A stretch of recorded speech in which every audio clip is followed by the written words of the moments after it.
Hi guys, I hope we're all well and I hope we're all staying safe still. So today I'm going to read to you chapter 4 of The Boy in the Dress and it's titled Wanting to Disappear. So again, get yourselves comfy, get yourselves cosy and I'll read to you chapter 4. Morning, Dennis, or should I say Denise, said John, laughing cruelly.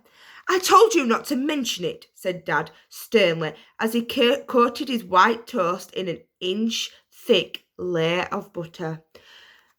When Mum was around, she'd have made him have margarine and brown bread. Dennis slumped down at the kitchen table in silence, not even looking at his brother. He poured himself some Rice Krispies. Seen any nice dresses recently? Taunted John. He laughed again. I told you to leave it alone, said Dad, even louder than before. Magazines like that are for girls and woofters. Shut up, said Dad. Dennis suddenly didn't feel hungry anymore. He picked up his bag and walked out of the door. He slammed it behind him. He could still hear Dad saying, What did I say, John? It's over, okay? It's in the bin. Dennis walked unwillingly to school. He didn't want to be at home or at school. He was afraid of his brother would tell somebody and he'd be laughed at. He just wanted to disappear. When he was much younger, he used to believe that if he closed his eyes, no one else could see him. Right now, he wished that was true. The first lesson of the day was history. Dennis liked history.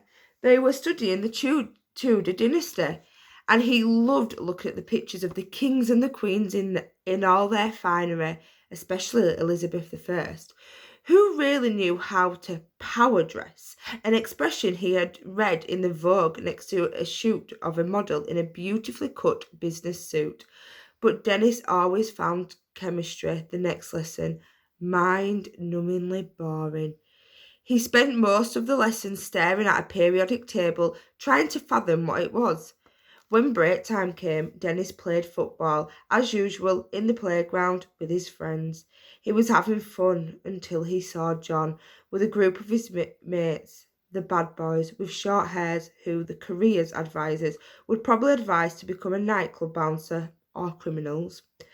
They ambled through the middle of the makeshift pitch. Dennis held his breath. At, John nodded at his brother, but said nothing.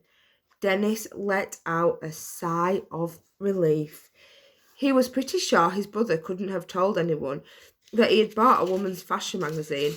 After all, Darvish was playing football with him, as he always did.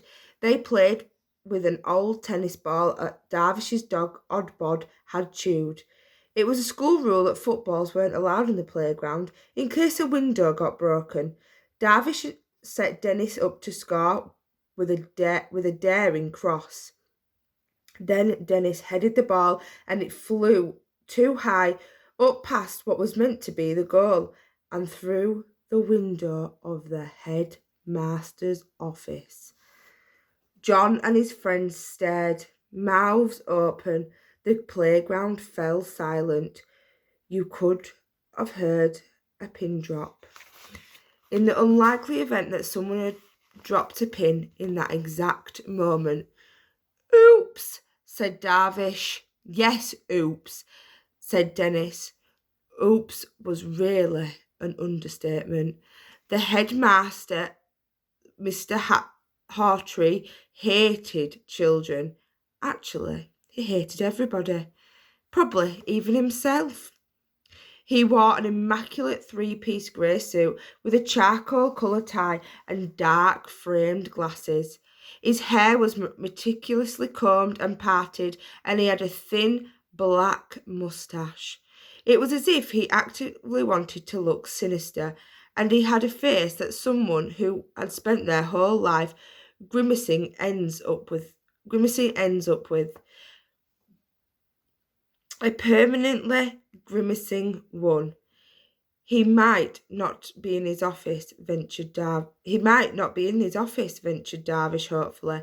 Maybe, said Dennis gulping.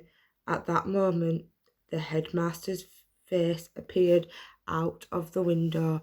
"School!" he bellowed, and the playground fell silent. "Who kicked this ball?" He held the tennis ball between his fingers, and with the same sense of disgust that dog owners do when they are forced to pick up their dog's doo-doo. Dennis was too scared to say anything. "I asked a question. Who kicked it?" You see there, you can see the head teacher holding up the ball, looking very angry. Dennis gulped. I didn't kick it, sir," he offered tentatively. "But I did header it." "Detention today, boy. 4 o'clock. "Thank you, sir," said Dennis, not sure what else to say. "Because of your behaviour, all ball games in the playground are banned for today," added Mr. Hawtree, before disappearing back into his study. A sigh of angry disappointment echoed around the playground. Dennis hated it when teachers did that. When they made everyone suffer to make you unpopular with your classmates, it was a cheap trick. "Don't worry, Dennis," said Darvish. "Everyone knows Mr. Hawtree's a total—" "Yeah, I know." They sat on their bags on the wall of the science block and opened their lunch boxes, devouring the sandwiches that were meant for lunch. Dennis hadn't told Darvish about buying Vogue, but he wanted to find out what his friend thought about it in a roundabout way. You see them both there, sat on the wall, eating the sandwiches together. Darvish was Sikh. As he was in the same year as Dennis and only 12, he didn't wear a turban yet. He wore a patka, a bobble-type hat, that thing that kept his hair out of his face. That's because Sikh men aren't supposed to cut their hair. There's loads of different types of kids at school, but Darvish was the only one that wore a patka. "Do you feel different, Darvish?" asked Dennis. "In what way?" "Well, just, you're the only boy in the school who has to wear one of those things on your head." "Oh, that? Well, yeah, with my family, of course, I don't. And when Mum took me to India at Christmas to visit Grandma, I didn't at all. All the Sikh boys were wearing them." "But at school?" "At first I did, yes. I felt a bit embarrassed because I knew I looked different to everyone. Yeah. And then I suppose as people got to know me, they realised I wasn't really that different. I just wear this funny thing on my head." He laughed. Dennis laughed too. "Yeah, you're just my mate, Darvish. I don't really think about that thing on your head at all. In fact, I'd quite like one." "No, you wouldn't. It itches like hell. But it would be boring if we were all the same, wouldn't it?" "It certainly would." Dennis smiled. Ooh, and the next chapter is called Just Doodling.